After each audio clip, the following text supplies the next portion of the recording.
Welcome to the Dr. Wyatt Show podcast, where developing a long-lasting, happy relationship is the status symbol to achieve, and following my 6 marriage steps is a path to help get you there. I'm your host, Dr. Wyatt Fisher, a licensed psychologist specializing in marriage counseling.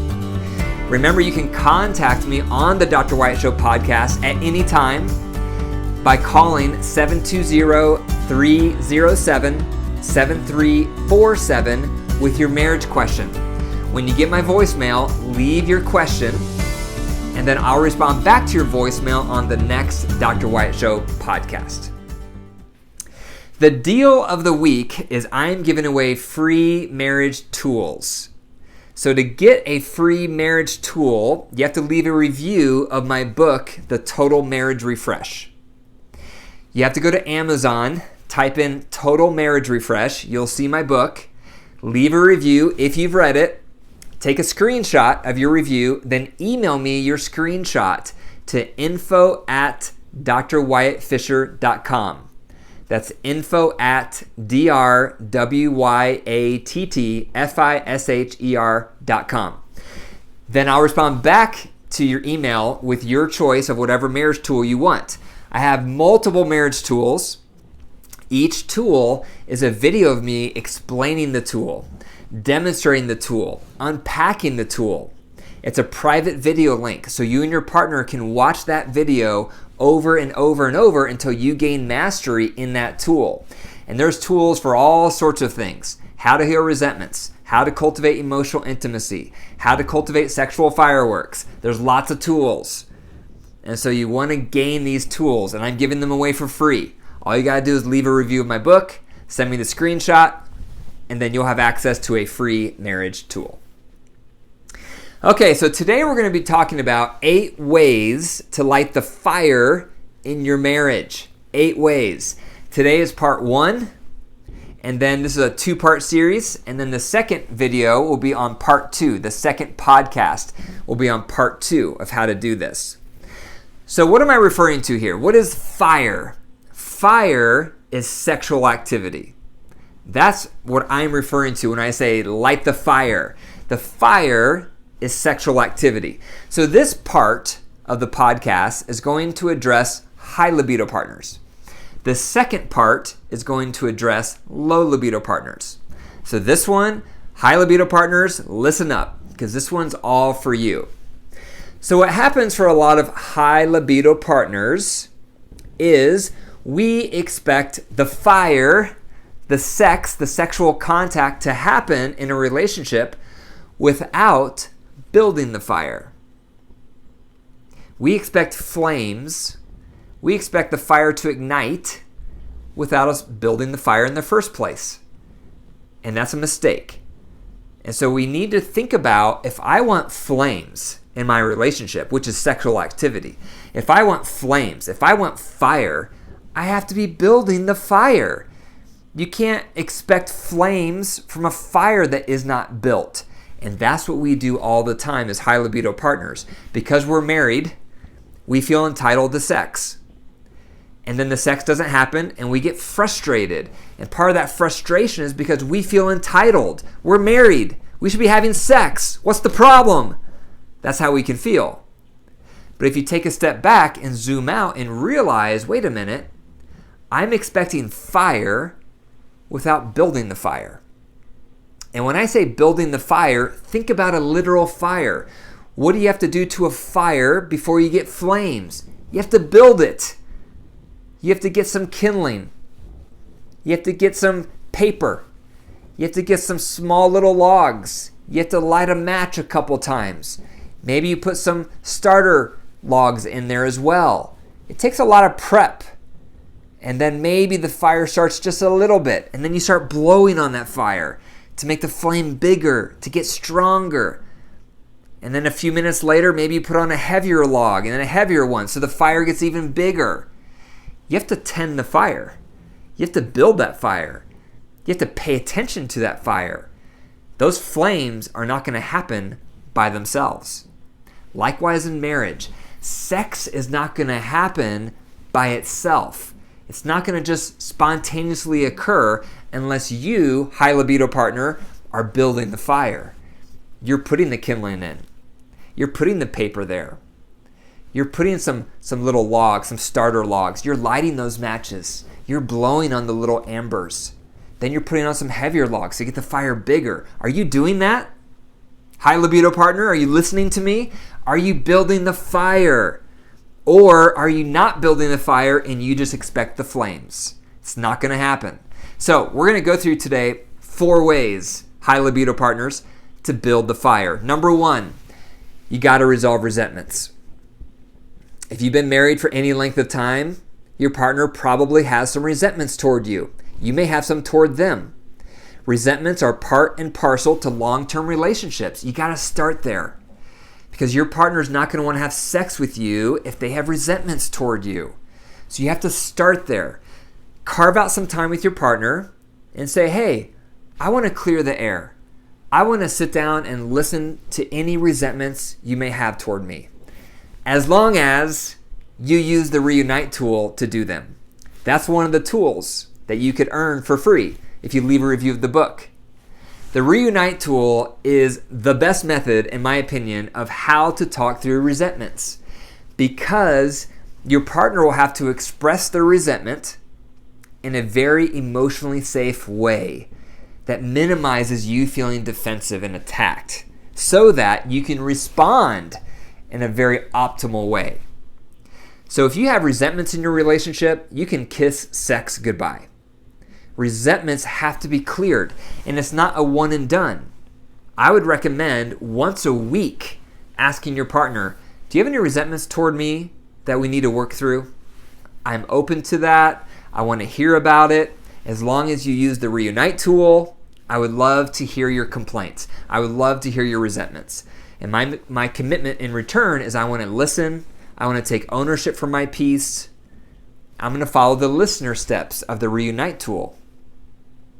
So that's where you begin. If you want to have great sex in your relationship, flames, fire, you have to build the fire, and the first way to do that is resolve resentments. You have to focus on resentments. Ask your partner once a week what resentments they have toward you, and then request they use the Reunite tool to process through those resentments. Second thing you need to do to build the fire is you have to cultivate emotional intimacy. Emotional intimacy. Most low libido partners need that emotional closeness before they're ever going to be open to the physical closeness. And so you have to buy into the value of this, the importance of this. And this is also a tool. I call it the head heart check. It's another free tool you could earn this week. The head heart check is all about how to cultivate that closeness. It's all about how to prep yourself to get in touch with your feelings and your thoughts. And then you have this regular time with your partner where you sit down, it's undivided attention, the phones are put away, and then you ask each other about your head and your heart. There's a method to it. You have to cultivate that. This allows you to get updated on each other's life. This is where you get updated on your partner's love map. Like I've talked about elsewhere. We have a love map. It's always changing. What we're stressed about, our highs, our lows, our dreams, what we're excited about, our regrets, all those things are constantly evolving. And you need a method to stay updated with your partner and a way for them to stay updated with you. And the head heart check tool is a wonderful way to do that. So you have to be cultivating emotional closeness. And it doesn't have to take a long time. I would encourage you to strive toward 4 days a week for 15 minutes to cultivate that head heart check. 4 days a week, 15 minutes to prioritize really getting reacquainted with your partner. They need that before they're open to physical connection. So that's the second thing to do, to really foster the fire, to put on the kindling, to start nurturing some embers in that fire to eventually have flames. You have to be cultivating the emotional intimacy. Third, you have to be providing affection. A lot of us high libido partners don't touch our partner unless we're feeling sexual. And then our partner picks up on it, and then they resent our touch because we have ulterior motives. So you have to start touching your partner over and beyond when you're feeling aroused. Make affection a part of your lifestyle. Think about all the ways you can be touching your partner all throughout the day. Every time you're together, you can be touching them. Think about all the times you're sitting next to them and you're not touching them. Maybe that's driving in the car. Maybe you guys go to something, a meeting once a week, and you're sitting right next to them, but you don't touch. Maybe you're having dinner together or breakfast together. You're right next to them, but you don't touch them. There are a ton of opportunities, if you think about it, where you can start touching your partner non-sexually. Maybe it's a hand on the leg. Maybe it's a hand on the back. Maybe it's a squeezing of their shoulder. Maybe it's holding their hand briefly. Maybe it's stroking their hair. Maybe it's giving them a kiss on the cheek. There's so many little opportunities for affection, and that's a powerful way to start building the fire. That's kindling. That's a starter log. Most low libido partners need a lot of affection. They need that non-sexual touch before they open the door to the erotic touch. How much are you touching your partner non-sexually? How much are you giving them that affection? And don't assume you know how they want to be touched. Ask them. And then provide it. That's you building the fire. Don't expect flames unless you're building the fire. And affection is a key ingredient to building the fire. The fourth way to help build that fire, if you want to get to flames, you have to be putting in the effort to build the fire. The fourth way to do that is through quality time. How much are you prioritizing quality time with your partner?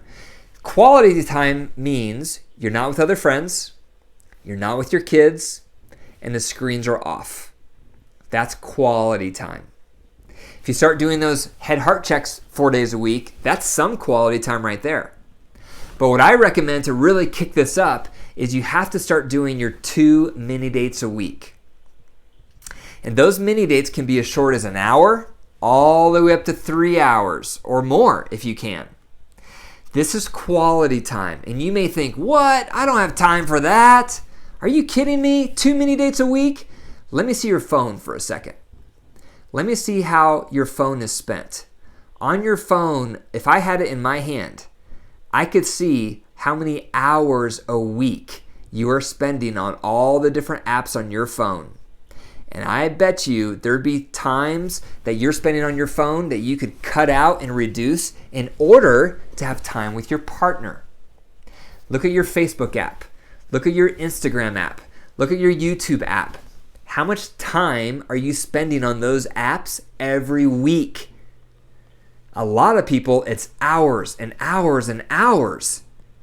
And while it's fun to stay connected and it's fun to engage in social media, not if it's making your marriage suffer. You have to get your priorities straight. If you want to have flames in your marriage, you have to spend time with your partner, focusing on them, giving them that attention, focusing on your relationship. And 2 mini dates a week is a great way to do that. So for my wife and I, we try to practice this. And so Monday night is one of our mini dates. And what we do, it's a home date. It's very simple. We have our youngest daughter go to bed, and then our 2 teenagers are usually doing homework or they're on their phone. And so we usually start our mini date Monday nights around 7:30, and then we usually stop around 9:30. So it's like an hour and a half to 2 hours, and we do it from home. And then Wednesdays, my wife and I both work from home, so we take advantage of our kids being in school so we don't have to pay for a babysitter. It's super convenient. So Wednesdays is our second mini date. And on Wednesdays, we have a mini date from 11 to 2. It's helpful to have a time because it makes both of you know when it's going to happen. So you schedule around it. And on those mini dates, we go out.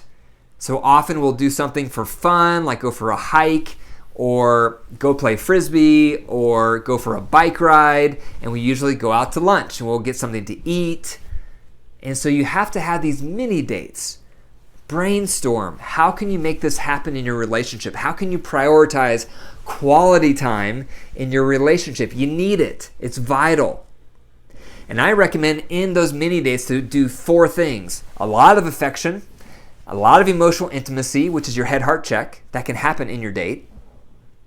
And then you want to make sure you're doing recreation, something fun, and then sensual time. And I'll get more into sensual time in part 2.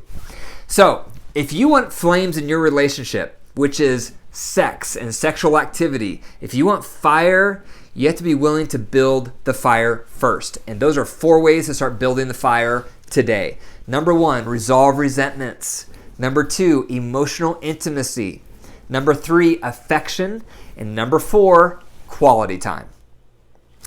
The call to action is I've created a free PDF on this series, on part 1 and part 2, so that you can get a breakdown of all the action items for high libido partners, and for part 2, which I'll cover, which is all for low libido partners. So it's a free PDF so you can download it, read through it together, and start applying it. If you go to my website, it's drwyattfisher.com/pages and then /freebies. So drwyattfisher.com/pages/freebies, and you'll see the free PDF on this podcast series, part 1 and part 2. Thank you for listening to the Dr. Wyatt Show podcast. If you enjoyed the episode, click the 5 stars and leave a review, and be sure to subscribe. Also, if you've benefited from this podcast, the best way to pay it forward is tell one person about it today. Would you do that for me? When you're finished listening to this, text one person that you think could benefit from this podcast like you have. Remember, your marriage is alive. So if you care for it and nurture it, it will grow. If you deprive it and neglect it, it will wilt and die. The choice is up to you. Take care.